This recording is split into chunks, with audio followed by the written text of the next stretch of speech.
Hi everyone, Ryan here, Ion Capital Solutions. Hope you're doing well. Today I want to help you find a way to basically spot a bad deal before you waste time on it.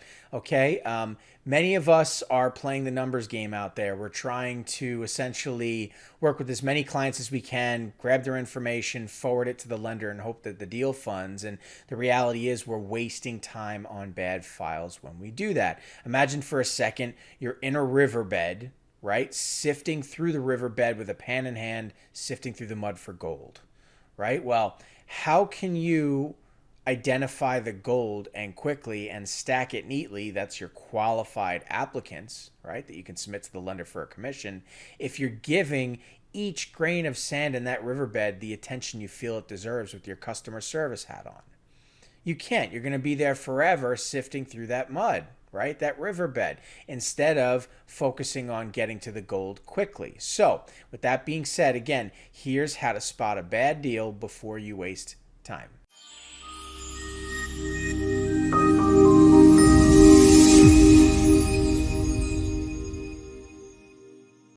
Okay, let's dive right in, shall we?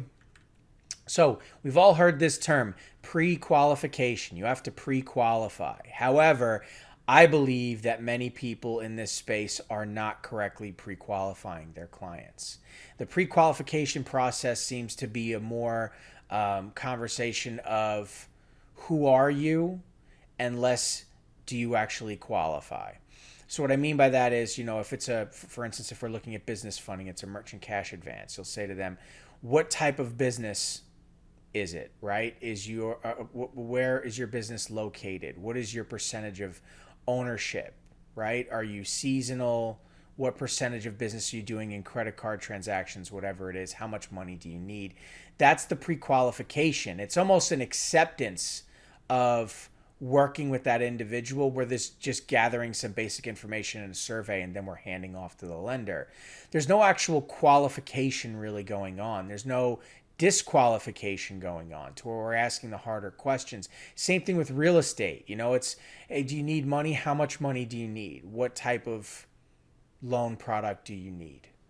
Okay, stand by, send your docs in. I'm going to forward to the lender. It's this acceptance of the deal, regardless of what the deal entails, instead of killing that deal early on if it's a waste of your time, right? And so let me dive in a little bit more into what I mean. So, first of all, please understand, discovery calls are not about you.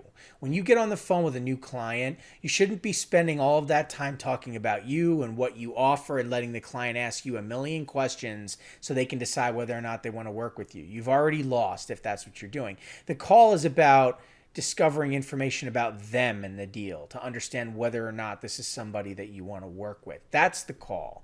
You quickly present your value. Here at Ion, we simply say the value of what we provide is a quote for free, usually within 24 hours without pulling your credit, to let you know it's available to you in the nationwide marketplace. So whatever's needed, we can certainly help you. We represent the top lenders in the real estate investment funding and general business funding marketplace, okay?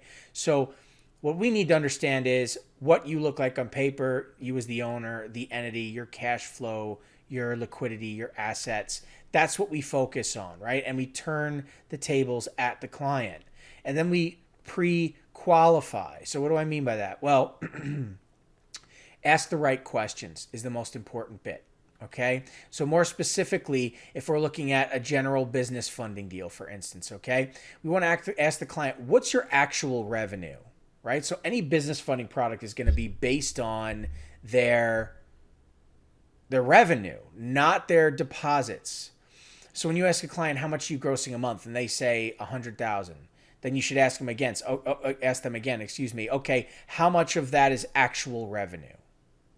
Oh, well, last month I did this and this month I did that and the previous month I did that. Okay, excluding deposits, excluding wires and transfers from other accounts that you have.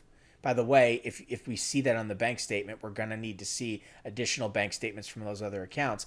And excluding wires from lenders of loans that you've got, how much of that money is actual revenue? You need to put the pressure on the client, because if you just accept the deal and accept what they say, odds are they're going to be lying to you. Okay? And so you think you have a deal and you don't. When you ask them if they have debt, they say, oh, I have one position with so-and-so, it's or whatever. Okay, then you ask again, what's your actual debt? How many loans do you have? In other words, positions. What did you borrow? When did you borrow it? How much do you still owe on it? Have you stopped payments? Have you defaulted on the loan? And they say, oh, no, no, no. I'm going to ask again, are you sure? Have you stopped payments? Have you defaulted on the loan? You need to put the pressure on. You need to qualify this client. And if they're giving you answers, well, I had an account and I had some fraud in my account. They were going into the account and just taking money out of it without my permission. No, that's not fraud. That's a daily or a weekly payment. You signed an ACH authorization form and you took a cash advance, which allows them to take your money out. That's how repayment of a MCA works. So there was no fraud going on. So what did you do? You put a stop on it. You closed the account. Yes, I did. Okay, you defaulted. I can't help you. See you later. Get off the phone. That's qualifying a client, right? Asking, are you willing to take another expensive loan? Your credit is, $585. You're grossing roughly $35,000, $40,000 a month. You're a seasonal business. You're not getting a term loan. You're not getting an SBA. You're not getting any of these things. You can get a short-term, high-interest loan based on what you got in the past. It'll probably be something a little similar to that. Maybe I can get the interest a little bit lower. I can get you a weekly instead of a daily, but, is that what you want? If they're, no, I don't want another cash advance. I'm not interested in that. I want a single-digit interest rate. I want a monthly payment. Okay, I can't help you. Do you have a piece of real estate we can do a cash-out refi on? You can eject cash out of equity. I can raise capital for you that way. Can we do that? You don't have real estate? I can't help you. Good luck to you. And you get off the phone. This is what it means to qualify clients, okay? And so that's the conversation you should be having a hard conversation. It's going to do a couple things for you. It's going to save your time. You're not going to waste your time on doc collection and doc chasing and phone calls and dealing with the lender and all that. You're also going to get respect from the client by asking questions like this because they're going to know you're not fooling around. They're going to know that you're serious and they're going to bring their level up to meet your level of business. And that's what you want. You have to demand respect. You have to lead. You have to control the narrative. This is how you do it. Simply being all please and thank you and accepting of whatever information they give and then over-promising, I'll help you, I'm going to get it over to the lender, we're going to have a fast turnaround, we're going to get you the money you need. You don't know that. You don't know that. If you knew, you'd be deeply going into the file up front to figure out whether or not it's even worth your time. Then you'd be underwriting the file yourself. Then you know if you can help them. Promising up front that you can and playing the numbers game, it's not going to work out. You might get lucky once in a blue moon, but it's not a business model. It's gambling, right? Anyway, let's look at real estate. We need to ask the investor or the investment firm, do you have roughly 30% of the cash required for the project? In liquid cash, escrow, 401k, do you have it? If you don't have it, do you have a property with enough equity we can tap to eject cash out so you can have that liquid cash to show? You don't have that money? Okay, I can't help you. Let me know when you do have that money. Right? Can you go the 100% financing route with them?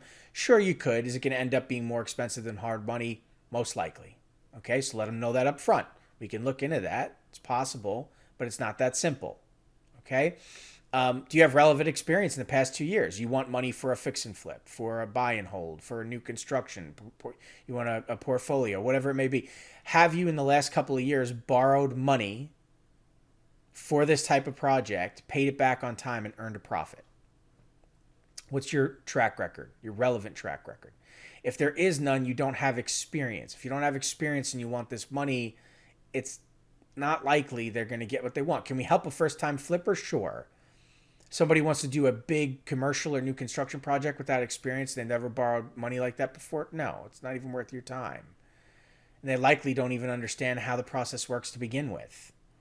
Do you have cash? Do you have experience? Do you have a property lined up? Are you ready to go? Is there actually a deal here in place? Whether it's the purchase, whether it's ground up and they have land that they're looking at, whatever it is, are you ready to go? If not, well, I'm not sure and I'm looking around. I want to give it a try in a few months from now. Okay, give me a call back in a few months. Next.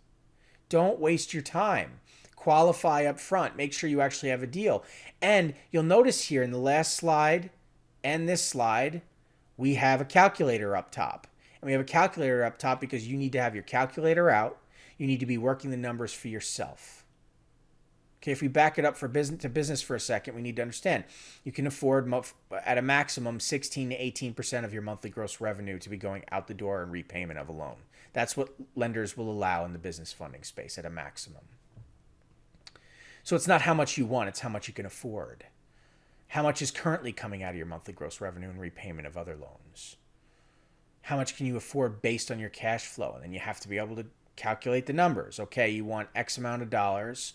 That money, based on an average factor, usually is around a 140, 138. In other words, 38 to 40% interest, right? So if they wanted $100,000, it would cost them $138,000 or $140,000 to pay back that loan, right? Okay, based on the average term, is it 8 months? Is it 10 months? Is it going to be 3, 4, 5 months? You have to know, depending on how high risk the client is. Based on that number of months, you want to divide up that payback by that number of months to know what the monthly expenditure will be for the client. Is that within, at a maximum, 16 to 18% of their monthly gross revenue? If it exceeds it, they can't afford the money. You need to give them less. Are they willing to accept less? That's how you figure out if you have a deal. Same thing with real estate. Work the numbers for yourself.